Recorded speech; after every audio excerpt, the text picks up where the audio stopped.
Hello everyone, back again with me Intan Ermawati. We will discuss about CPU scheduling. Why scheduling is important?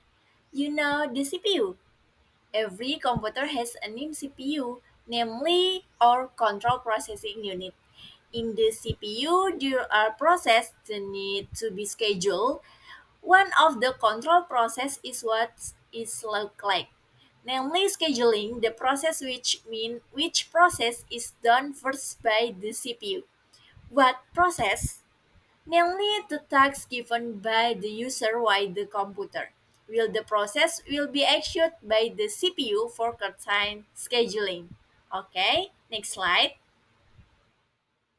Okay, for the topic we are going to discuss, there are the first basic concept, next scheduling criteria, next scheduling algorithm, to next thread scheduling, and multiple processor scheduling, next operating system example, and the last algorithm evaluation.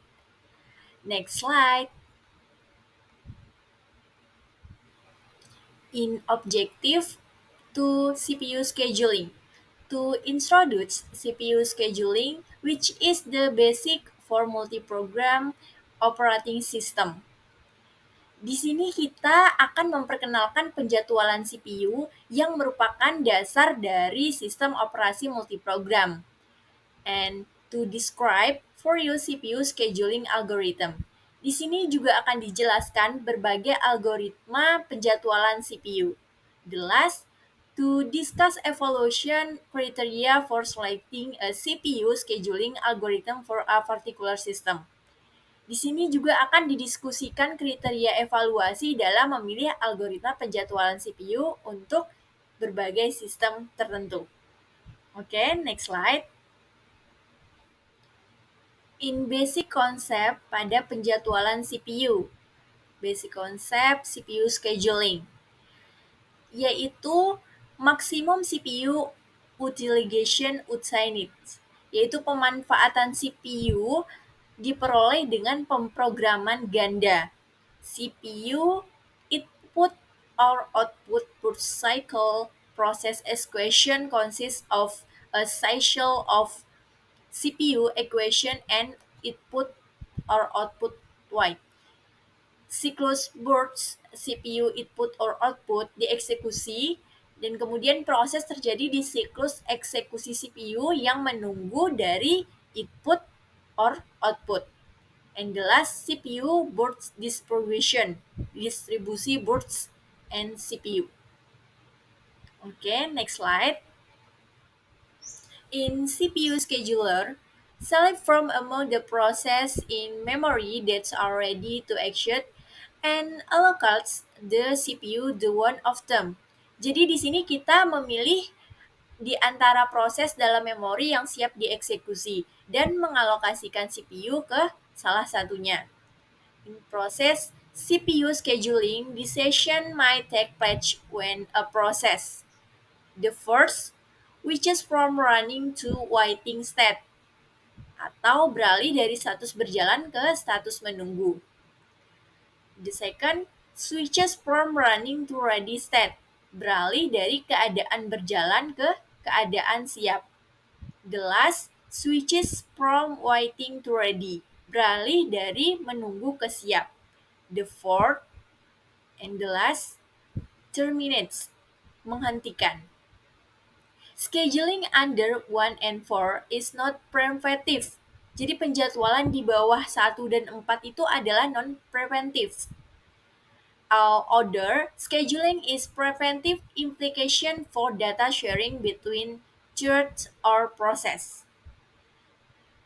Jadi semua penjadwalan lainnya itu bersifat preventif dan berimplikasi pada pembagian data antar proses. Oke, next slide. In dispatcher module give control of the CPU to the process selected by the scheduler. This evolves. In switching context, next switching to user mode, and the last jumping to the proper location in the user program to restart that program.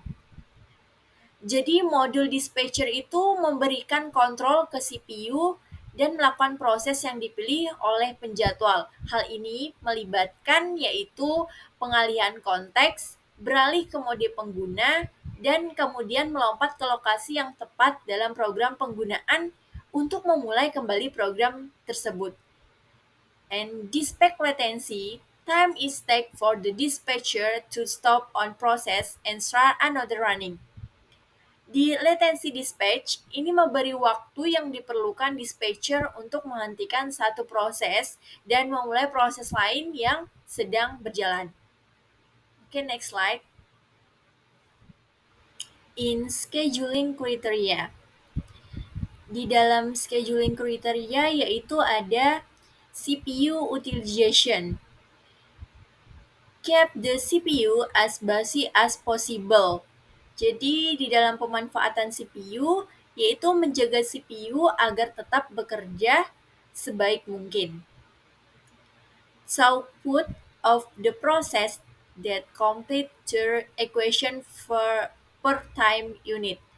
Di output yaitu adanya jumlah proses yang menyelesaikan eksekusi per unit waktu. Turnaround time, amount of time to execute a particular process. Jadi dalam waktu penyelesaian yaitu jumlah untuk menjalankan proses tertentu. Waiting time, amount of time a process has been waiting in the ready queue. Di waktu tunggu adalah jumlah waktu yang dibutuhkan sebuah proses untuk menunggu dalam antrian siap. The last, response time. Amount of time is take from when a request was submitted until the first response is produced, not output, for time sharing improvement. Jadi di dalam waktu respon, jumlah waktu yang diperlukan dari saat permintaan diajukan hingga respon pertama dihasilkan itu bukan keluaran atau untuk lingkungan berbagi waktu. Oke, next slide. In scheduling algorithm optimization criteria, yaitu ada max CPU utilization, max output, and next mean turnaround time, and mean waiting time, and the last mean response time. Okay, the next slide.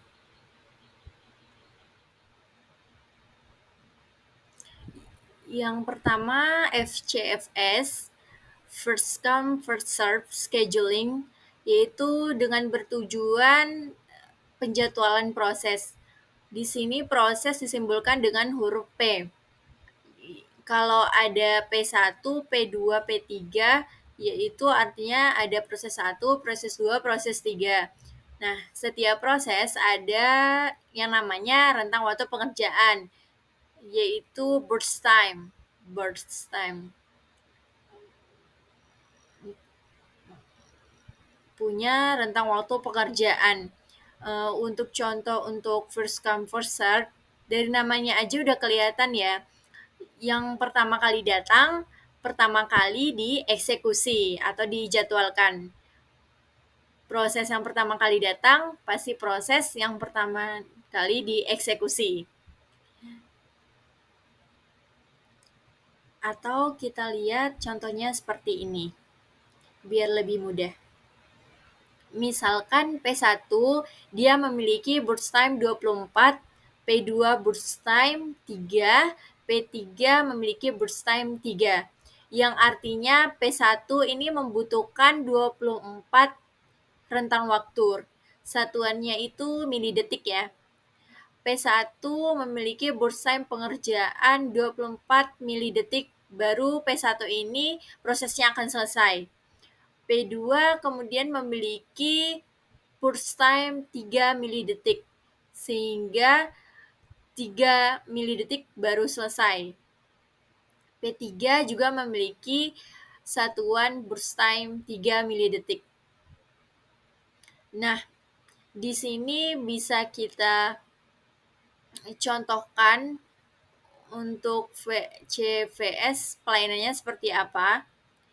plannya seperti ini.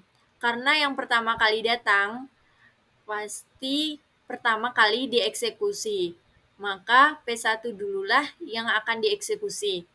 Maka untuk penggambarannya dilakukan dengan Gantt chart. Di sini menggunakan Gantt chart dan kemudian kita bisa lihat P1 dia dikerjakan pertama kali. Dieksekusi dengan mulai detik milidetik ke 0. Karena dia dikerjakan sepanjang 24 baru selesai, dia selesai di milidetik ke 24. P2 kemudian tidak akan dieksekusi ketika P1 sedang dieksekusi. Jadi P1 selesai dilanjut dengan dieksekusi P2. P1 selesai di 24 milidetik, kemudian dilanjut P2 dengan burst time 3 milidetik, 24 ditambah 3 jadi 27. Jadi P2 selesai di milidetik 27. Kemudian ada P3, dia hanya bisa dieksekusi jika P1 dan P2 itu selesai. Maka dia dieksekusi di detik ke-27 dan dieksekusi sepanjang 3 milidetik. Jadi 24 ditambah 3 ditambah 3 jadi 30 milidetik. Jadi masing-masing proses itu memiliki waktu tunggunya.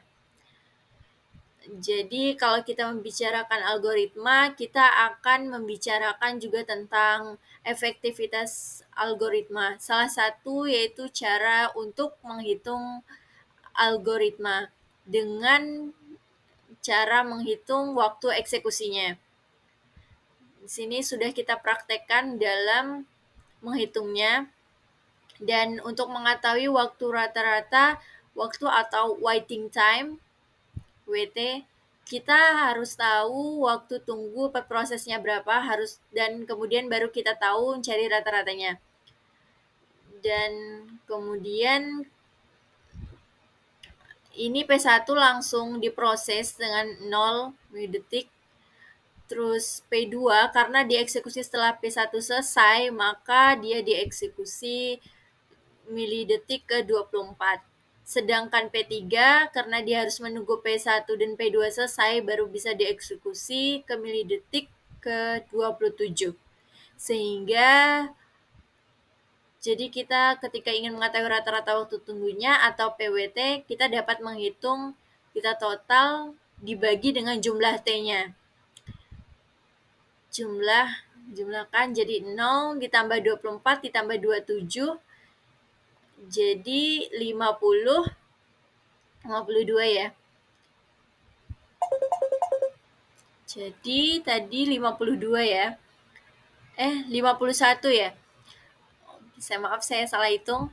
Jadi 51 dibagi 3 sama dengan 17 milidetik. Jadi sebenarnya kalau kita lihat 17 milidetik itu waktu yang cukup lama ya. Cukup lama. Bisa dikatakan bahwa FCFS ini optimasinya algoritmanya kurang. Solusinya gimana biar waktunya biar lebih cepat? Salah satu cara yang digunakan oleh FCFS-nya biar bisa optimal, sebelum melakukan penjadwalan, maka proses-proses yang telah datang diurutkan berdasarkan burst time yang paling kecil. Proses-proses yang sudah datang diurutkan berdasarkan burst time yang paling kecil. Maka apabila ingin diurutkan dengan burst time yang paling kecil, P3 menjadi urutan P2 di burst time memiliki P3. Kemudian ada P3 juga sama burst time-nya 3. Jadi yang kedua, proses yang kedua, terus P1 menjadi proses yang terakhir karena memiliki burst time atau rentan waktu yang cukup lama. Oke, di next slide kita akan bahas cara agar FCFS-nya lebih baik daripada yang ini ya. Karena ini kan masih terlalu besar untuk waktunya, yaitu 17 milidetik. Oke, next slide.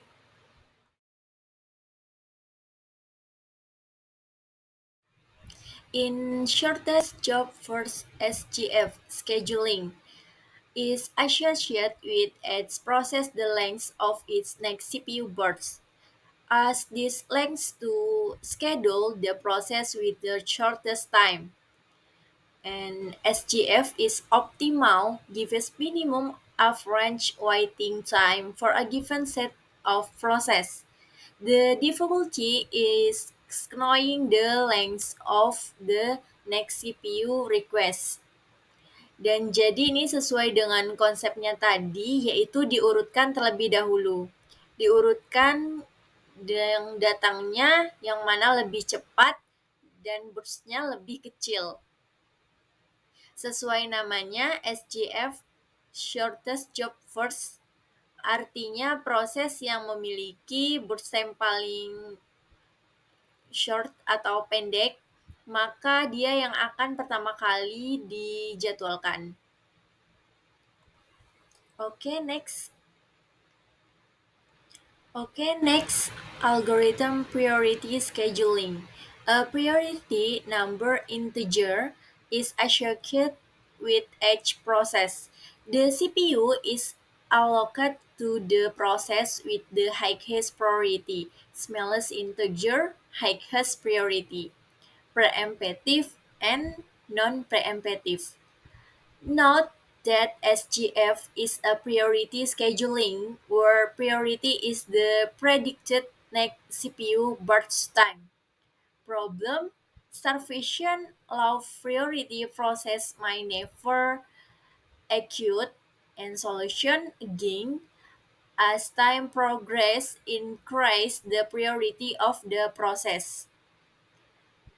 Nah, di priority scheduling ini kita tidak perlu melihat lagi yang namanya burst time atau proses kedatangan sekalipun. Yang perlu kita perhatikan hanyalah seberapa prioritaskah itu. Nah, maka yang menentukan prioritas itu siapa? Itu adalah CPU yang otomatis menentukan prioritas atau biasa dibantu atau ada algoritma yang membantu CPU dalam menentukan prioritasnya. Semakin diprioritaskan, maka semakin lebih dulu dikerjakan. Lah, apabila ada prioritas yang sama, sama-sama diprioritaskan, maka yang mana yang duluan dikerjakan? Yang duluan dikerjakan adalah yang paling kecil rentang waktunya. Mungkin itu penjelasan dari priority scheduling. Oke, next. Oke, next, round robin. Untuk round robin sama caranya itu kayak FCFS. Siapa yang pertama kali datang itu yang pertama kali dieksekusi. Tapi yang bedanya dari round robin yaitu ada time quantum. Time quantum adalah batas jeda untuk waktu yang dieksekusi agar bisa dilanjutkan untuk proses yang lain. Apabila burst time dari yang dieksekusi nilainya lebih besar dari quantum time. Tapi apabila burst time-nya suatu proses lebih kecil dari quantum time, maka proses itu duluan selesai daripada time quantum. Mungkin itu sedikit penjelasan dari round robin. Karena perhitungannya juga cukup sama, tetapi di sini ada penambahan dari time quantum. Oke, next slide. Oke, next about multi-level queue. Is multi-level queue Ready queue is partitioned into separate queue, is foreground, interactive, and background. Jadi antrian ready dipartisi ke dalam antrian terpisah, yaitu ada foreground dan background latar belakang batch. And HQ has its own scheduling algorithm. Juga dibagi menjadi dua, yaitu foreground RR and background FG/FS. Scheduling must be done between the queue. Penjadwalan harus dilakukan di antara antrian, yaitu penjadwalan prioritas tetap, Fixed Priority Scheduling, yaitu melayani semua dari latar depan kemudian dari latar belakang. Kemungkinan terjadinya sebuah pemasukan atau starvation. Time sludge is HQ get a contained amount of CPU time which is can schedule among its process. Potongan waktu. Nah, di setiap antrian mendapatkan sejumlah waktu CPU yang dapat dijadwalkan di antara proses-prosesnya, yaitu 280% to foreground in RR and 20% to background in FGFS. Jadi di sini sudah ada pembagiannya, yaitu di multi-level queue. Oke, next slide. Berikut adalah struktur dari multi-level queue scheduling. In system process, interactive editing process, batch process, and the last student process, highest priority and lowest priority. Mungkin berikut adalah strukturnya. Kita lanjut, next slide. Okay, next about multi-level feedback queue. A process can move between the various queue. Again can be implement this way. Jadi sebuah proses dapat berpindah di antara berbagai antrian itu adanya penuaan dan dapat diimplementasikan dengan cara berikut. And multi-level feedback queue scheduler defined by the following parameter. And the first, number of queue, yaitu jumlah antrian.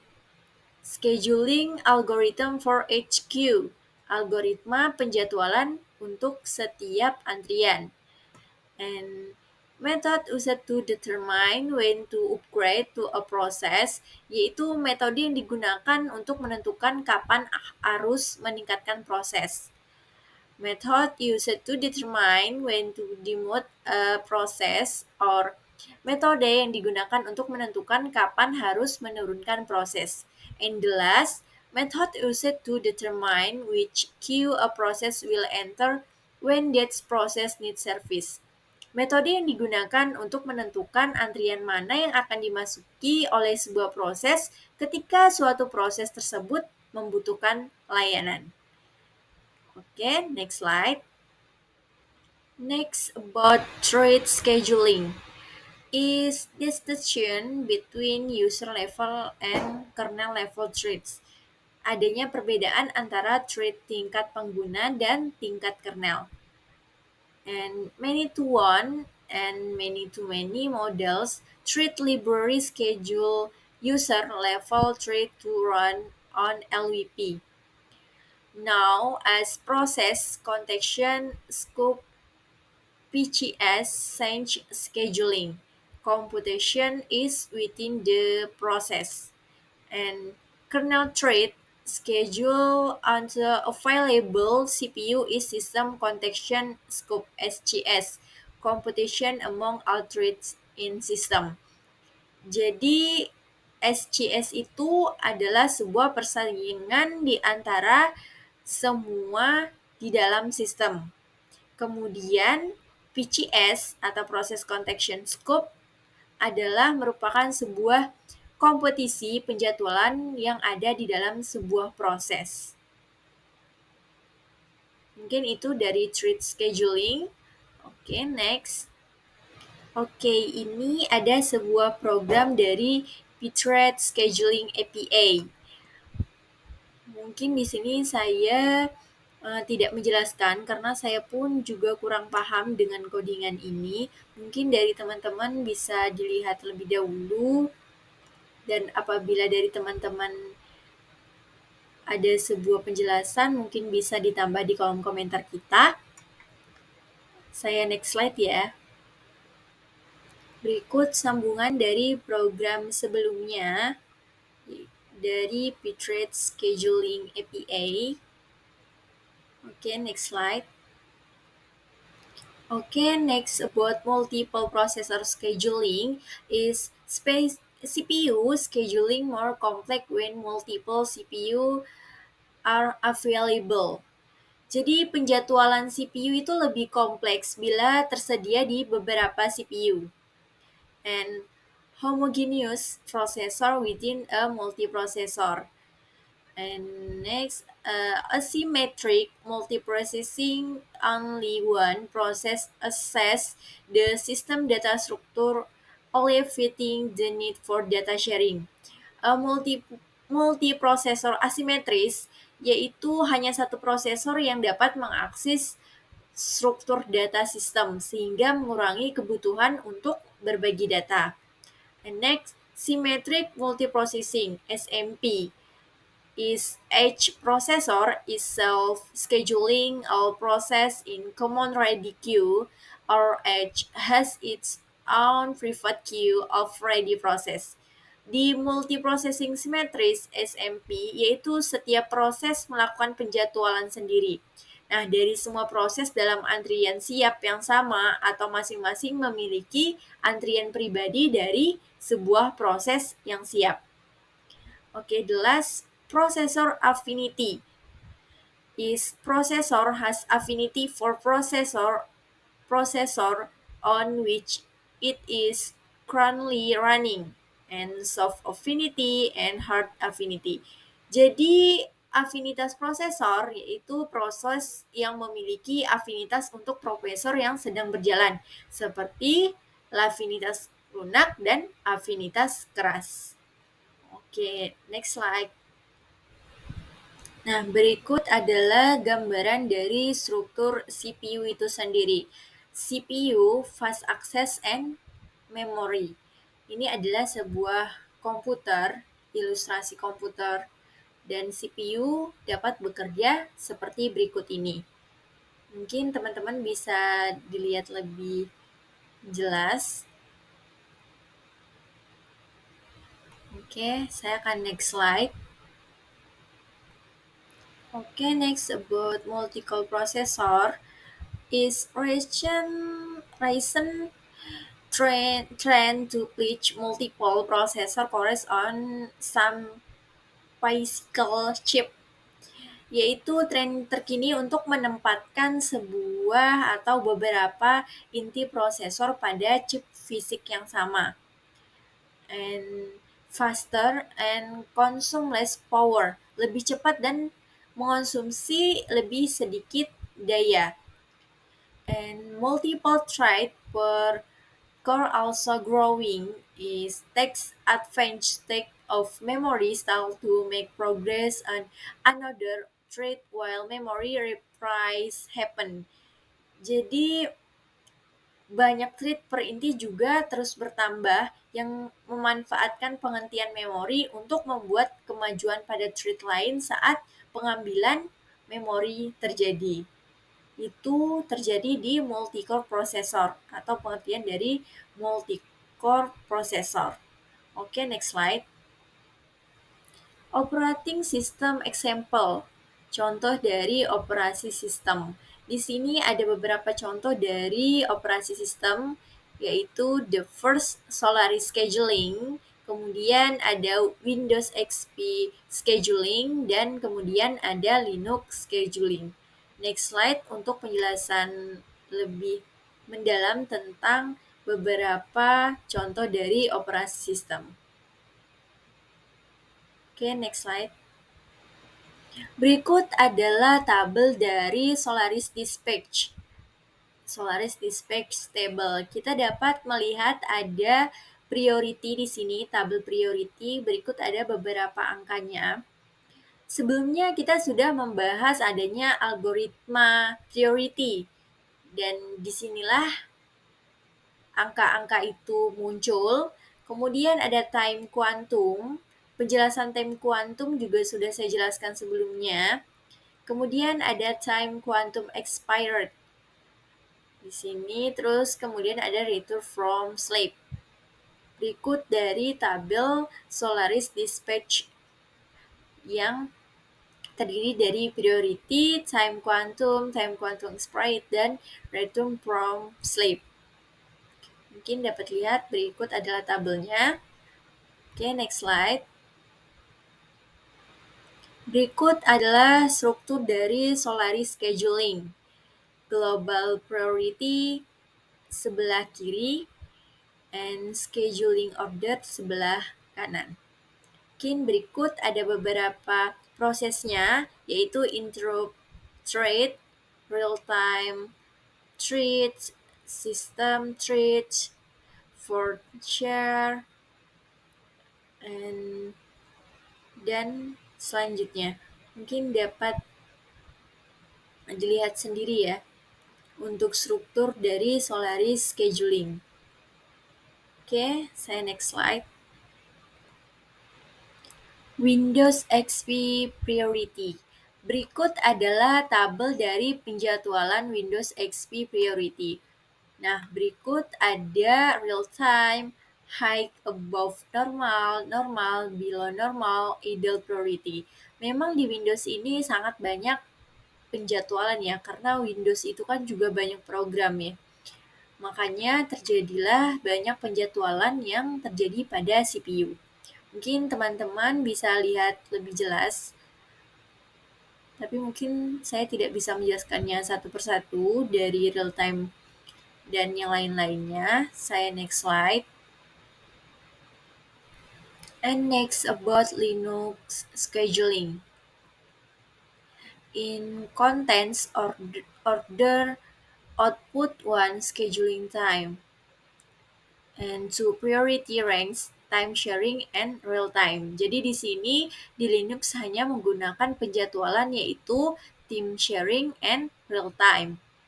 And real time ranks from 0 to 99 and niche value from 100 to 100 to 140. Jadi di sini sudah ada pembagian dengan jumlah real time-nya itu 0 sampai ke 99. Kemudian niche untuk value nilainya yaitu start from 100 hingga 140 di Linux scheduling. Oke, next slide. And next, algorithm evaluation is deterministic modeling is take a particular predetermined workload and define the performance of each algorithm for that workload. Jadi pemodelan deterministik adalah proses mengambil beban kerja tertentu yang telah ditentukan sebelumnya dan mendefinisikan kinerja setiap algoritma untuk beban sebuah pekerjaan tersebut. Kemudian queuing model, model antrian, dan implementasi dari algorithm evaluation. Okay, next. Berikut adalah simulasi dari evaluation of CPU scheduler. Berikut dimulai dari aktual proses equation, eksekusi untuk sebuah proses, adanya CPU, output dan input or outputnya di thread step. Kemudian dibagi menjadi 3 simulasi, yaitu simulasi FCFS, yaitu performance statistic for FCFS. Kemudian ada simulasi SGF, itu tetap performance statistic for SGF, kemudian ada simulasi RR, yaitu performance statistics for RR. Nah, kemudian di sini kita dapat melihat beberapa simulasi yang terjadi sehingga semua perhitungan yang telah kita lakukan sebelumnya yaitu terjadi pada CPU itu, dan adanya evaluation of CPU scheduler. Nah, begitulah terjadi prosesnya penjadwalan pada CPU. Mungkin berikut penjelasan dari evaluation of CPU scheduler. Okay, next. End of chapter 5. Maybe that's an explanation from me about CPU scheduling material, and apologies if the video still has many shortcomings because here we are also learning together. Thank you for watching and see you.